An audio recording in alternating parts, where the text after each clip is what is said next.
기도합니다. 하나님, 주님의 뜻을 이루소서. 우리를 불쌍히 여겨 주옵소서. 이 땅에 하나님의 평안이, 하나님의 평화가 임하게 하여 주옵소서. 주의 긍휼을 구하오며 예수님의 이름으로 기도드립니다. 아멘. 하나님 말씀 출애굽기 8장 16절, 여호와께서 모세에게 이르시되 아론에게 명령하기를 내 지팡이를 들어 땅에 티끌을 치라.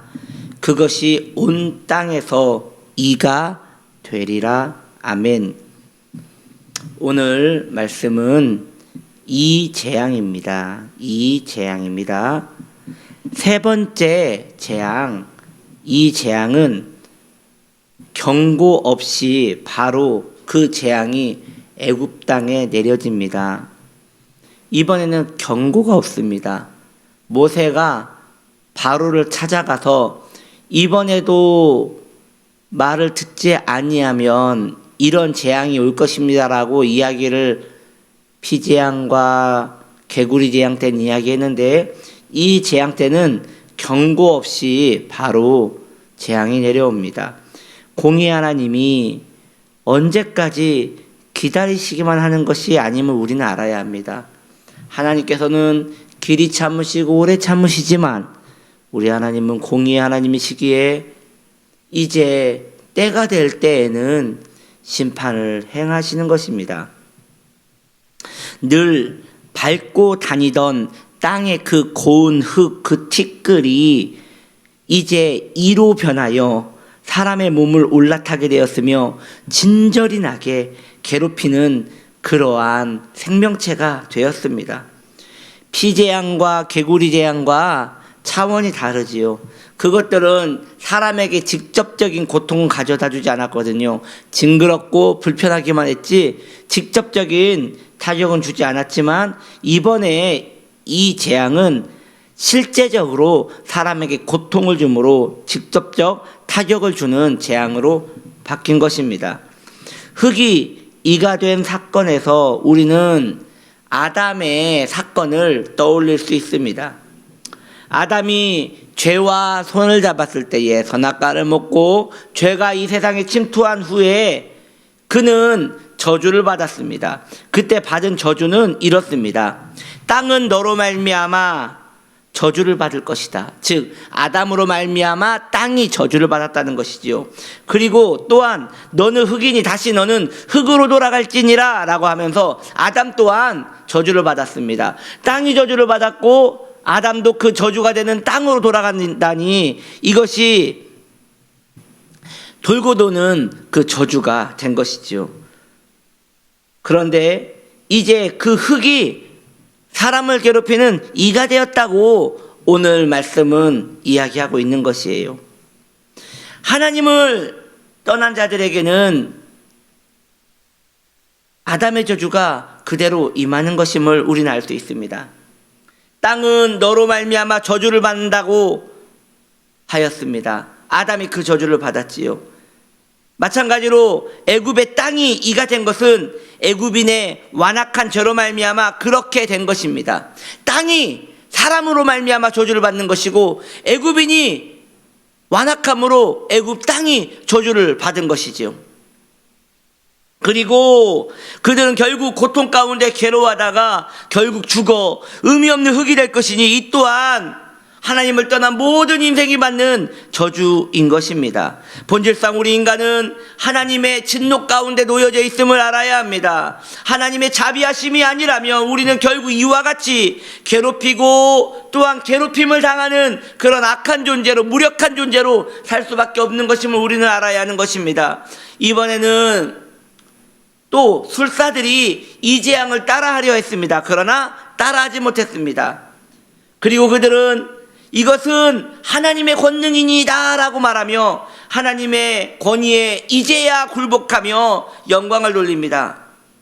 그들이 첫 번째, 두 번째 그 재앙은 따라할 수 있었습니다. 물을 피로 만들 수 있었고 개구리를 더 만들 수 있었습니다. 그러나 거기까지만 하나님께서는 허락해 주셨습니다. 이제 세 번째 이 재앙부터는 하나님께서는 그들을 통제하셨고 그들은 아무것도 할 수 없는 존재들이 되었습니다. 원수, 마귀도 마찬가지입니다. 원수는 나일강의 재앙처럼 죽음을 가지고 올 수 있습니다. 개구리의 재앙처럼 더러운 탐욕으로 유혹할 수 있습니다. 그러나 그것도 하나님의 통제 안에서만 가능함을 알 수 있습니다. 마귀도 하나님께서 멈추라 라고 하시면 어떤 것도 할 수 없는 존재가 되는 것입니다. 이러한 성경의 묵상이 우리를 얼마나 하나님을 경외하게 만드는 것입니까? 우리 주님은 마귀를 개 목줄로 끌고 다니며 통제하시는 만왕의 왕이시오 만주의 주유가 되는 것입니다. 그러므로 성도는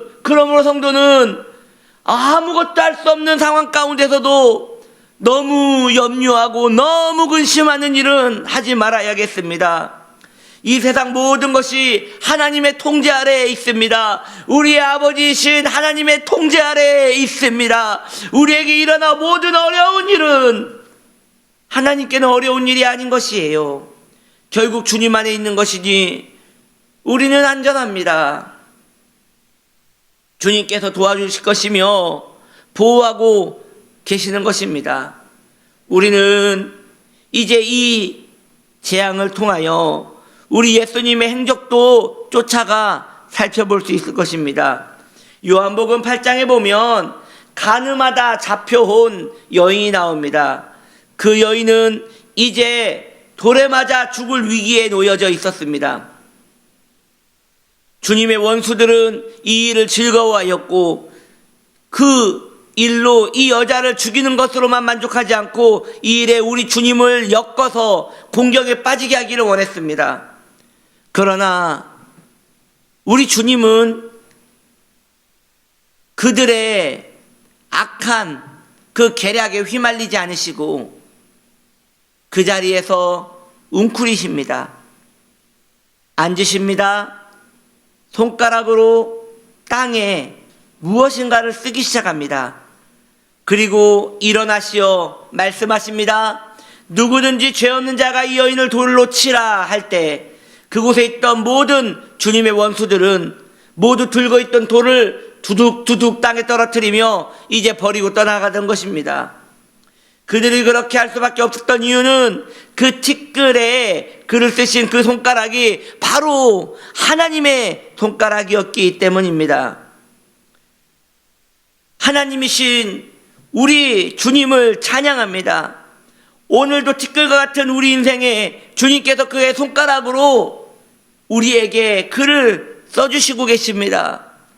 우리는 정말 아무것도 아닌 존재입니다. 아담의 저주가 임했습니다. 아담으로 말미암아 땅이 저주를 받았고 또 인간은 그 땅이 될 것이니 흙이 될 것이니 땅이 저주를 받았고 인간도 저주가 되니 정말 무력하고 아무것도 아닌 무능한 존재, 절망적인 존재가 바로 인간입니다. 그런데 하나님이신 우리 주 예수님께서 이제 땅에 글을 쓰십니다. 거기에 생명을 쓰십니다. 거기에 말씀을 쓰십니다. 거기에 소망을 쓰십니다. 그리고 우리 주님께서 오늘 흙과 같이 아무것도 아닌 우리 존재에게 주의 말씀을 쓰십니다. 사랑하는 성도님들이여, 주님이 우리에게 다가오시어 우리에게 소망이 있다시면 그 창조자로 말미암아 우리는 다시 소망이 되는 것입니다. 이 땅에 어디에 소망이 있습니까? 이 티끌과 같은 이 세상에서 무슨 소망이 있겠습니까? 오직 하나님밖에 소망이 없으니 주여 나를 도와주시옵소서라고 호산나를 외쳤던 그들처럼 우리도 주님을 호산나하며 외쳐야 할 것입니다. 주님의 자비가 우리와 함께 있기를 바랍니다. 기도합니다. 하나님 아버지, 티끌과 같은 우리 인생입니다. 그러나 우리 주님께서 우리를 살리십니다. 주님이 우리의 소망이십니다. 주여 우리를 붙들어 주옵소서. 주여 우리를 지켜주시옵소서. 오늘도 주의 긍휼을 구하며 예수님의 이름으로 기도드립니다. 아멘.